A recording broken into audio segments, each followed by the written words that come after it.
Okay, excuse me first if the audio levels are too loud tonight, if that's happening on right now. So I'm gonna not try to talk too loud, but we still gonna do this review for Monday Night Raw. And by God, this show sometime, I tell you. But yeah, what does Monday Night Raw really got going on? Is it more stupid shit like it is last week? Some of it, yes. We do kick it off with half the roster backstage as Adam Pearce and Sonya Deville talking about that Randy Orton is unable to compete in his whole second chance Money in the Bank qualifier, which they never really explain why he's not here tonight, but he's just unable to compete.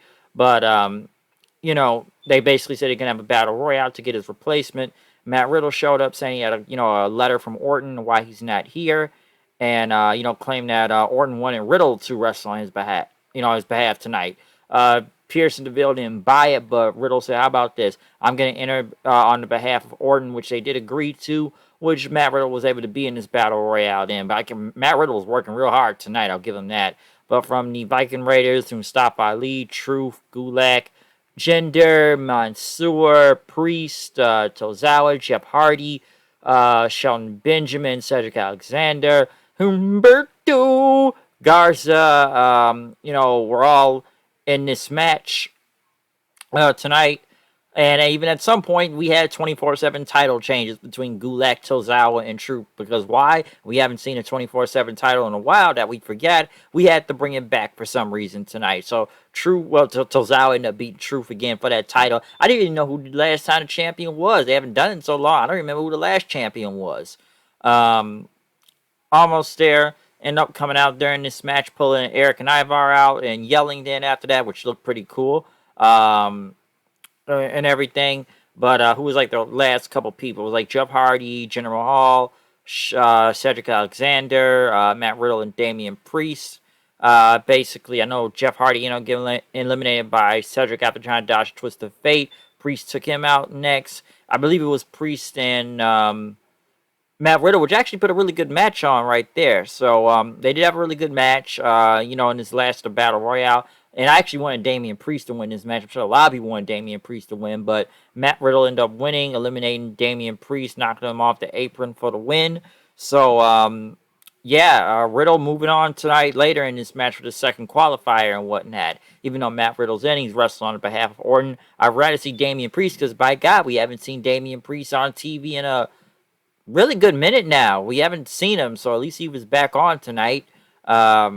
Next, Shayna Baszler with a pack of cards, it looked like. Standing in the background, Nia Jax saying, you ready for your match with Nikki Cross? And saying when she finished with Cross, she's going to put Bliss on permanent timeout, that stupid doll. Bliss was watching in the background. They had Riker train with the strap tonight. Next, they interview AJ Styles and Amos. AJ Styles said he's going, still defend the tag team titles, but he's going to go into Money in the Bank. He's going to become a 3-time champion once he gets that briefcase and, hold it for over a year and pick it his time, and he will have his next world title reign soon enough.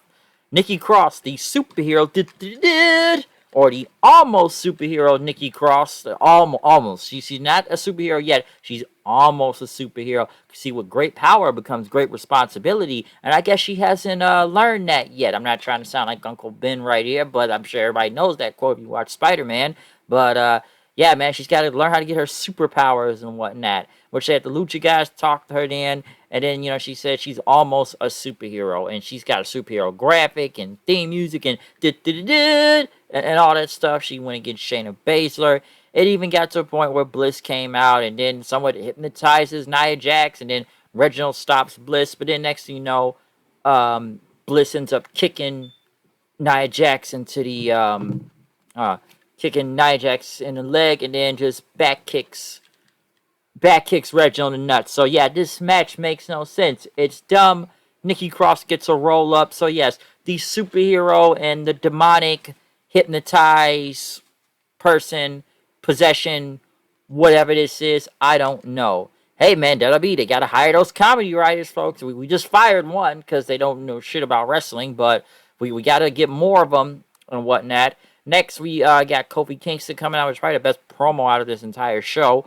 Kingston talked about, certain moments in life that changed for better to worse, and talked about what happened with Xavier Woods last week, and said that people just disrespected Woods for a long time, and whatnot. And King said that Woods just showed the world that a competitor he is, especially for what happened last week. Y'all need to put some respect on his name. He said he's going to make Lashley pay for what he did to Woods, and he will beat him for the WWE Championship.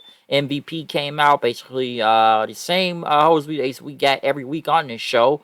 They bring out. MVP basically laughed along, saying that, Kofi saying you're going to be Lashley for the title. That's not happening. That's ridiculous and whatnot. And that Kingston, you were no threat to him. MVP said that, Lashley has asked him, which he's not here tonight, nursing his injury, so he took the week off. Basically, he said he enjoyed everything he did to Woods and embarrassing him. And they're going to do it at Money in the Bank. Because, listen, you think what Brock Lesnar did to you was bad? Lashley going to make that look like child's play, all right? Kingston basically said, like Lashley is kind of getting soft right there. Drew beat him was almost an inch of beating for the title, but you had to get involved again. And he wouldn't be champion if it wasn't for you. And Kofi basically say he nearly beat Lashley also. And I already beat him also, okay? He's already beaten him. And MVP basically talked about how Lashley, we did this journey over a year ago. And that Lashley has worked hard to get there where he is. And he's earned everything he has. Kofi basically said he questioned if he deserved or not. Because Kofi said, I never took any days off when I was the WWE champion for 6 months. I took a trip all the way back to Ghana, his hometown, showing all the kids that they could, one day be the champion and whatnot. Kingston basically went on, saying that, he didn't take vacations like Lashley or just, hanging around and whatnot. Kingston basically said that Lashley's eyes is off the prize and someone about to take that prize. And he's going to be the one to take it at Money in the Bank. MVP basically said that, Lashley beat Woods so bad he couldn't even make it to work.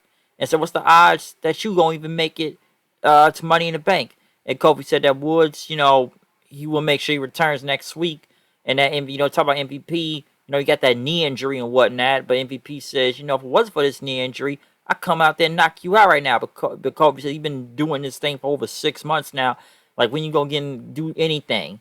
And as MVP walked up to the ring, Kofi got out. And basically, MVP tried to hit him with the cane. But Kofi had trouble in paradise. He said, now you hurt now. Now you hurt. Now you are hurt, basically. Listen, really good promo. I have no think Kofi's ever going to win that title, though. That ain't happening. I don't see it happening at all.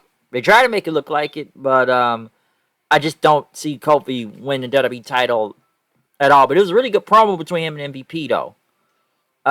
Next, Eva Marie and Doudrop, or Piper Niven there. Saying it was a rookie mistake last week. And they're going to have another match. We're going to learn from mistakes. So we had a rematch between Asuka and Naomi versus Eva Marie and Doudrop. Or Piper Niven, which this week Asuka gets pinned for some reason. 50-50 booking. 50-50 booking. Why? I have no idea why. But yeah, 50-50 booking, and Asuka takes loss clean for some odd reason. John Morrison and The Miz are in the back, basically are rolling in, saying that The Miz, he's not the greatest, the toughest, or the fastest and whatnot, but he's something. And they have the drip sticks there, or he's Johnny Drip Drip right now. Ricochet came in and sprayed him off, which Ricochet and John Morrison, really good match. Very athletic. A lot of crazy moves in this match. Both of these guys are high flyers, especially the last part of it. Morrison's on the barricade. Ricochet hits this giant springboard, and both of them fly over the barricade, and it was a double countout. Not bad match. I enjoyed it. Really good. I just wish they stopped calling him Johnny Drip Drip out there, but that was a cool spot, though, to look at through the entire night. Charlotte was in the back with Natalya and Tamina, say that, we each deserve our respect in this business. We all have family legacies to, continue. Mandy Rose, Dana Brooke, Ripley, and Nat. Which, like I said, we got 6-woman tag. Ripley, Mandy Rose, Dana Brooke versus Charlotte, Natalya, and Naomi. Tamina out there. I have not much to say about this match. But it was an okay 6-woman tag. Basically, Charlotte got the win. Big boot on Mandy Rose. Got the pin. Ripley comes out of nowhere. Chop block Charlotte in the back of the leg. They must have censored some of Charlotte's words since they had to, I guess she must have cursed out there and whatnot. So they had to censor those, which Ripley ended up laughing and holding the title up. So, yeah, that feud continues. Riker, or Gunner there, was using the strap to hit his back and whatnot. Tozawa runs back the 24/7 title. Truth basically, tried to talk to him, which Riker ignored him, saying he's preparing himself for battle, purging himself of any weakness while exploring where to inflict the most pain to his opponent tonight. Truth thanked him and said, yeah, I'm going to need that thing later on, all right? Because what we had after that, Elias versus Riker, which I'll admit, this needed more time. This is actually somewhat going somewhere. We don't see a lot of strap match, and both of these guys look like they beat the hell out of each other for only 3 minutes, but I would have minded there was a few more minutes in that match. I wouldn't have minded that. That was actually pretty good. More of that, because we got too much comedy on this show. Next, my God. What? Drew McIntyre, I don't know why they kept showing pictures of his back the entire night. I guess they're going to interview him. I know they had Damian Priest talk to Riddle, saying that, Orton's lucky to have him as a friend out there and whatnot. Drew talked about some more Scottish war stories versus the English. We get a lot of war stories. That's the reason he's got this sword out there. He's been to war, folks. He's got a sword out there. He's gonna cut someone's head off or cut another one of those tables in the middle of the ring again, like paper and whatnot, so they could do that. But in the main event, we got AJ Styles, Drew McIntyre, and Matt Riddle, who will be in the Money in the Bank in the second chance. This was a good match. This was a fun main event to watch. All three of these guys beat the hell out of each other. I enjoyed this. Damn near 30 minutes out there. I actually like the finish of this match, too. AJ goes for the phenomenal forearm. Riddle hits him with a big knee. RKO. I actually thought it was over right there, but almost pulls AJ out. Drew hits the Claymore kick and on Riddle and winning the match. So, like I said, Riddle worked a lot tonight. He worked double duty. So, Riddle basically showed out here tonight, and it was really good from that Battle Royale and into this triple threat. What will Orton think about this? I don't know. I figured Drew was going to be back in here anyways, because everybody says, how many chances can Drew get? And Drew's got another chance, and now it's a Money in the Bank. Could he win? I don't know. All right, but possibly. I have no idea. Could win. Don't need to see it, though. But still, really fun triple threat match to end off this somewhat good, bad, awful. I have no idea anymore.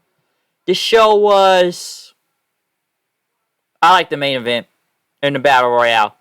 A lot of other stuff, a lot of goofball stuff. I just don't get the superhero. It's Mighty Molly 2.0. And, let me say this. Apparently, Nikki Cross came up with this idea on her own.